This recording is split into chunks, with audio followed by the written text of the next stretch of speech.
पालम गांव में एक बूढ़ी औरत रहती थी जिसका नाम सरबती था। उम्र ज़्यादा होने के कारण वह घर का काम कर पाने में असमर्थ थी। एक दिन काम करते करते वह अपने मन ही मन बोल रही थी, अब तो मुझे इन तीनों बच्चों की शादी करनी पड़ेगी ताकि मुझे आराम मिल सके। उसके 3 बेटे थे, लेकिन वो तीनों गांव में आवारा ही घूमते रहते थे। पर सरबती ने जैसे तैसे करके अपने तीनों बेटों की शादी करा दी। अब घर में 3 नई नई बहुएं आई। उन तीनों बहुओं को देखकर वह बहुत खुश रहने लगी। लेकिन घर में 3 नई बहुएं आने से रसोई में बर्तन बजने लगे। कहने का मतलब ये है, अब उन तीनों बहुओं के बीच आपस में झगड़ा होने लगा। छोटी बहू स्वाति बोलती है, माँ जी, सारा काम मैं ही कर रही हूँ। ये दोनों पूरे दिन मेरे ऊपर हुक्म ही चलाती रहती हैं। मैं इतनी पढ़ी लिखी हूँ, लेकिन ये लोग मुझे कुछ समझते ही नहीं हैं। स्वाति, तुम चुप ही रहो। हम दोनों ने देखा है कि तुम रसोई में छुप छुप के खाती रहती हो, इसलिए काम भी सबसे ज्यादा तुम्हें ही करना पड़ेगा। बड़ी बहू राधिका भी बीच में कूदकर आती है और बोलती है, माँ जी, मैं तो इन दोनों में बड़ी हूँ, इसलिए मैं कुछ नहीं करूँगी। माँ जी, देखो, परिवार बड़े हैं तो खर्चे भी ज़्यादा ही होंगे। अब हर दिन उन तीनों में ऐसे ही झगड़े होते रहे। उनकी सास सरबती यह देखकर परेशान रहने लगी। उसको भी अभी एक बात समझ में आ रही थी कि जब परिवार में कमाई का कोई साधन नहीं है तो उन तीनों के बीच झगड़े होने तो स्वाभाविक ही है।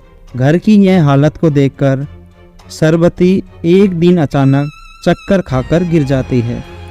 उसकी तीनों बहुएं आनन फानन में पड़ोस के एक डॉक्टर के पास ले जाकर उसका इलाज कराती है। सरबती के बीमार होने से अब घर की जिम्मेदारी उन तीनों बहुओं के पास आ गई। एक दिन तीनों बहुएं अपनी सास के पास आती है। हम तीनों ने एक साथ बैठकर एक तरकीब सोची है जिससे घर का खर्चा भी निकल आएगा और आपके इलाज का खर्च भी। माँ जी, मुझे सिलाई कढ़ाई बुनाई का काम आता है क्योंकि मैंने फैशन डिजाइनर का कोर्स किया हुआ है। तभी मजली बहू रेखा हाँ में हाँ मिलाते हुए बोलती है, माँ जी, मुझे भी थोड़ा बहुत सिलाई का काम आता है, इसलिए मैं भी स्वाति की थोड़ी बहुत मदद कर दूंगी। मुझे वैसे तो सिलाई का काम नहीं आता है, पर मैं इन दोनों की सिलाई के काम में जो भी काम बताएगी मैं उसमें इनका हाथ बटा दूंगी। अगले ही दिन तीनों बहुएं जल्दी जल्दी घर का काम खत्म करके सिलाई का सामान लेने के लिए बाजार चली जाती है और घर लौटकर तीनों मिलकर एक डिजाइनर ड्रेस बनाने में लग जाती है। कुछ दिनों के बाद आखिरकार वह तीनों एक ड्रेस तैयार करने में कामयाब हो जाती है और वह ड्रेस देखने में भी बहुत सुंदर लग रही थी। उनकी सास सरबती उस ड्रेस को देखकर बहुत खुश हो जाती है और उनसे बोलती है, तुम लोग पहले मुझे यह बताओ, तुम इसे बेचोगे कैसे? छोटी बहू बहुत तेज तर्रार थी और उसका तुरंत जवाब देती है, माँ जी, घर के बाहर वाला जो कमरा है उसमें हम एक छोटी सी दुकान खोल लेते हैं। जब गांव वालों को दुकान के बारे में पता चलेगा तभी तो कपड़े खरीदने के लिए कोई आएगा। सभी इस बात पर राजी हो जाते हैं और बाहर वाले कमरे में अपने सिलाई का सारा सामान सेट कर देते हैं। दिन ऐसे ही निकल रहे थे, लेकिन शुरू में कोई भी खरीदार नहीं मिला। तभी बड़ी बहू राधिका बोलती है, ऐसे तो काम नहीं चलेगा, हमें कुछ ना कुछ तो करना ही पड़ेगा ताकि हमारे कपड़े बिक सकें। स्वाति कहती है, मैं इस ड्रेस की फ़ोटो ऑनलाइन डाल देती हूँ। हो सकता है किसी को ऑनलाइन ही पसंद आ जाए। इसके बाद तीनों बहुएं नई नई डिजाइन वाली ड्रेस बनाने में लग जाती है।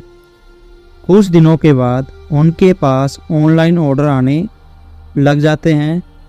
तभी रेखा बोलती है, अब इन ऑर्डर की ऑनलाइन डिलीवरी कैसे करें?